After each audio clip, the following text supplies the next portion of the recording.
Welcome to the Freelance Drive. Here we talk with skilled freelancers about their professional journey. Stay tuned for real-life experiences to learn and actionable steps to take to improve your freelancing career.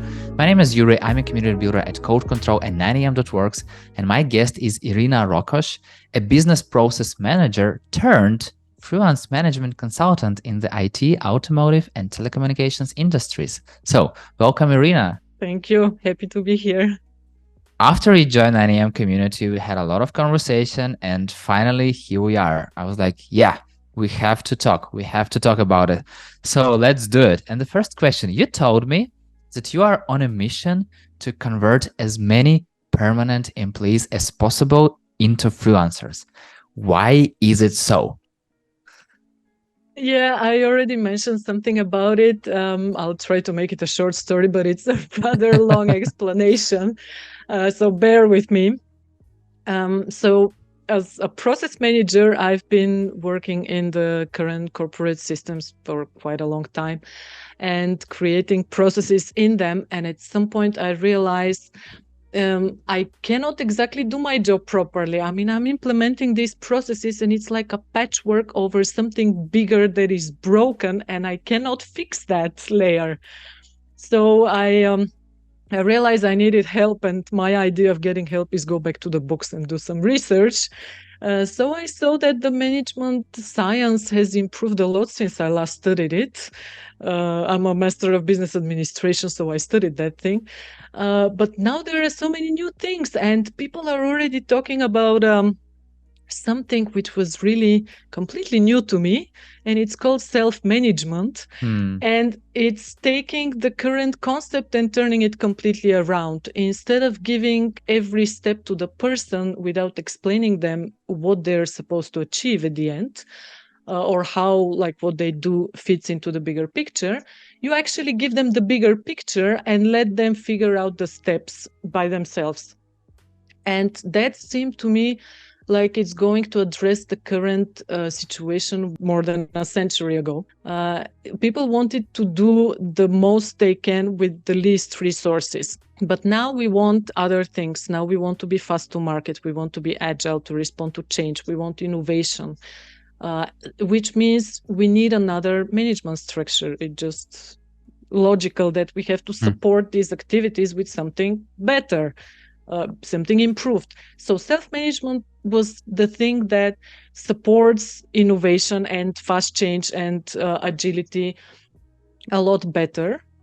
But then now the question is, how do you, like, if you start from scratch, you create a startup and you develop a company, yes, you can be self-managed. You can start from the beginning with self-management. But how do you take an existing organization, which is already using the corporate hierarchical structure, and convert it into self-management? So the role of the manager definitely changes in self-management. It cannot stay like what it is today. You cannot have this rigid structure with people controlling everything that happens below them. You need to be more flexible and more agile within your organization. So the manager would change more into coach, trainer, if you want, mentor, maybe mediator, but nobody in self-management would have power over someone else. So this power element is very much into all the structures we've created right now for ourselves as humans. Some people even call it social violence. So structures of social violence when they're power-based. So how do we take this power away from the managers? Well, I see two ways. One is what current management consultants are trying to do. Go and convince the managers that it's better for the business to give up this power and to turn the corporation into a self-managed organization. Now, I think that is a very hard thing to do, because if you've given the power to somebody, it's very hard then to convince them to give it back. It's easier to take it back. And who are the people who need to take it back? Well, all the employees. If all the employees step out of this matrix and say, I'm a freelancer, I'm not a permanent employee anymore, I will be on an equal ground with you and talk to you like a partner, you don't have power over me anymore, then the managers cannot manage like they did until now. They have to figure out a better way to do it. Yeah. And yes, self-management is one of the ways we know now. Maybe some others will emerge, but essentially that is the reason why I want to change the corporate environment to something better, because I think people also will be happier when it changes, but also the business needs it. And at the same time, I see freelancing as right now the step towards it. Maybe in some years, something else will come up, but for now, this is all I see: self-management and freelancing as a step to achieve it. Yeah, I can totally relate to that. And as I'm always saying, as a freelancer, you can say exactly what you think. And if if you see shit, you can call it shit. So you don't have to like, oh, it's like something with a brown color and smells like not that very nice. But you can be super, super straightforward. And that really helps to work together in a team, to work together with founders. And I bet that it helps founders and managers to understand better if they are open for that. But once again, the question if managers are open themselves or if they just hire freelancer as one more employee, as you told me, to give like some low-level tasks because nobody wants to do that or something like that, or nobody can do that. It's also sometimes a scenario. And still, like, I know that you've been an employee, you've worked a lot of corporate, and now you're freelancer. So from your perspective, what are the top 3 pros and cons of both freelancing and permanent employment? Oh, wow, that's going to be long again. So let's focus on the main one. The main thing for permanent employment, what I don't like is that, again, it's just built on power. And also it's a system that prevents you from thinking.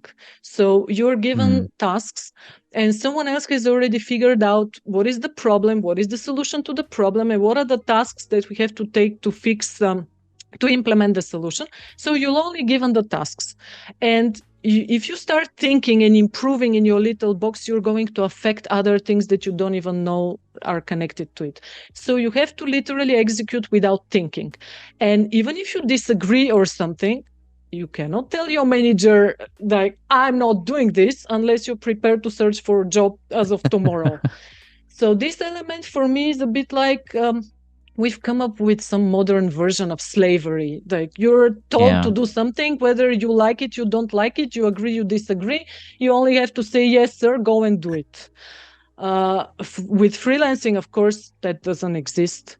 You can always go back and you're not scared of like, this project will be over, because that's the essence of freelancing. You're constantly searching for the next project. One is over, the other one starts. So it's everyday life for a freelancer. So at least this is not there. Whatever it is, I want to spend more time with family. I don't want to work 9 to 5. I want to be more flexible.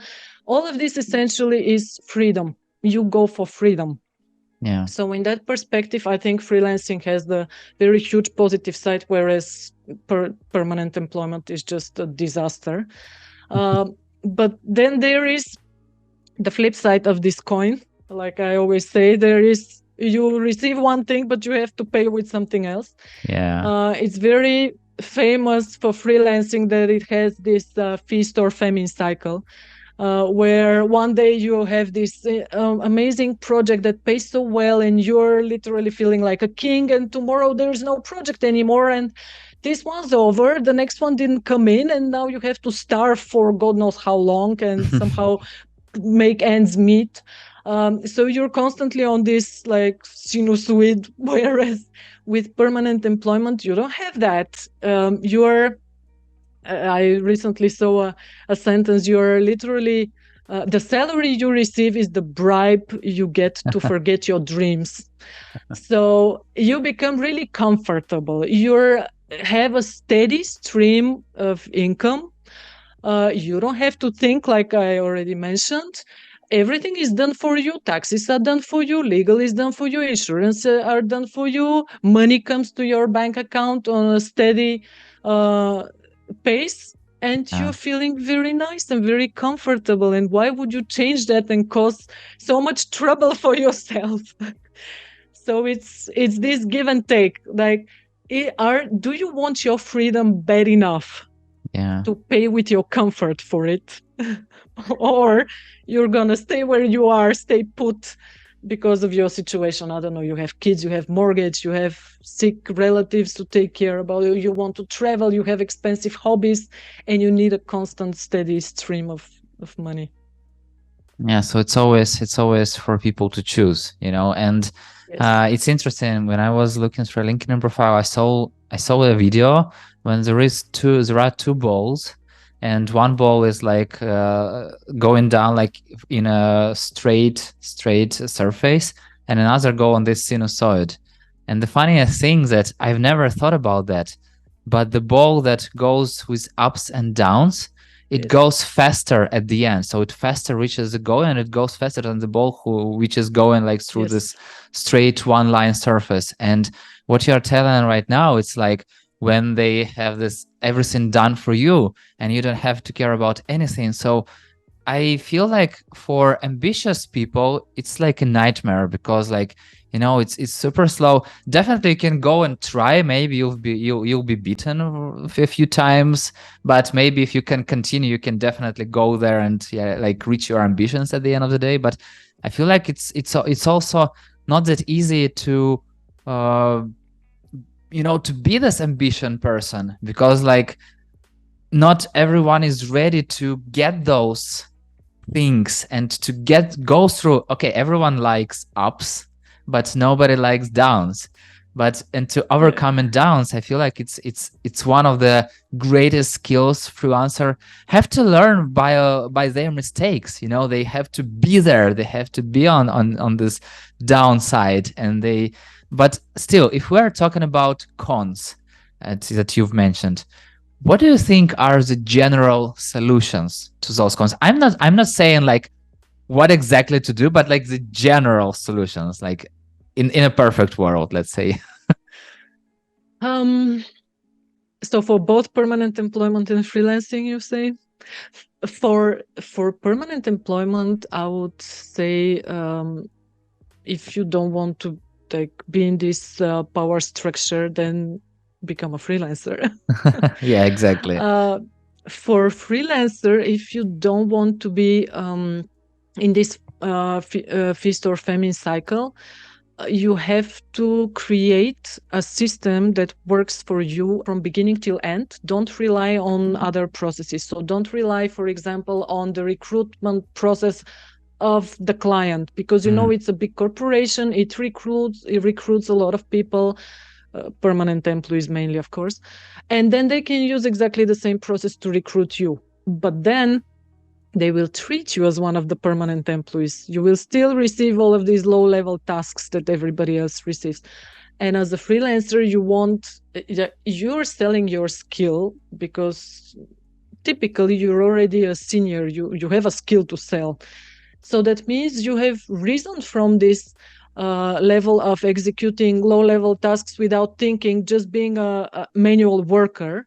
And you are now at the point where you want to be given the problem, or even if somebody hasn't identified the problem, you can see that, you can help them identify. And who executes it is not even interesting. Whether it's the client or you, it doesn't matter. So create this client acquisition and client management end-to-end process for yourself and automate it as much as possible, so that you don't have to constantly bother and think about it and be stressed, because majority of freelancers are not in marketing and sales, obviously. So it's a learning curve, but it's worth it, because then you become fully independent, and you will also be known, you will work with higher decision makers, you will be known as somebody who is solving difficult problems. Then word of mouth, it will spread, and then it will be easier for you eventually. Like in the beginning, it's a huge learning curve, but it pays off at the end. It's so fun. While you were explaining, I was thinking about a little bit about consultants, and if companies hiring consultants to receive this huge a huge report about what's going wrong, like 100-page report, what has to be fixed, and then do nothing with these reports. It's so weird, and It's called sometimes the I feel tyranny like, of green, you know. yeah, it's so weird, they're paying so much money, like a huge amount of cash to just receive this, and like, oh yeah, we have this report, we know exactly what we have to do, but do not share it with any employee, so they don't know what exactly to do. And it's the funniest thing. But once again, like, we had a conversation with you before recording this podcast, and you told like that freelancers more like lonely wolves, and like, and I see exactly the same in the 9am community, in the code control community. So it's not like people are connecting and like helping each other, and they like collaborating, and if somebody has more projects but they can't go through them, it's not like they go and share it with others. They just say no to recruiter. Are you free? No. Are you free? No. But they can say like, no, but this person is a great person. Like, why don't do that? And I'm curious, like, from your perspective, what are top 3 steps, let's say, for all freelancers to take individually, but ensure that the future of work is for freelancers? So what should we do individually to finally collaborate, let's say? And if you look even into the education and all the other systems we've created for ourselves, they're all based on this unequal power distribution. In school, the teachers tell you what to do. At home, the parents tell you what to do. Then the government tells you what to do. Then you step in at work, the manager tells you what to do. But on top of that, in the corporate system, you also have incentives which are supposed to like bring the performance of everybody up, and by that the whole organization will perform better. But they are individual. They are not they're not team based. Like if I fail, and my team doesn't fail, then we are not a team. Then the others don't have incentives to help me. Even more, they have incentive actually not to help me, because if everybody else fails and I shine that I've achieved my objectives, I'm the one who's going to get promoted. And promotion opportunities, as we know, will not happen to all of us in the team. There are more people than there are promotion opportunities. So there are all of this competition is constantly going on.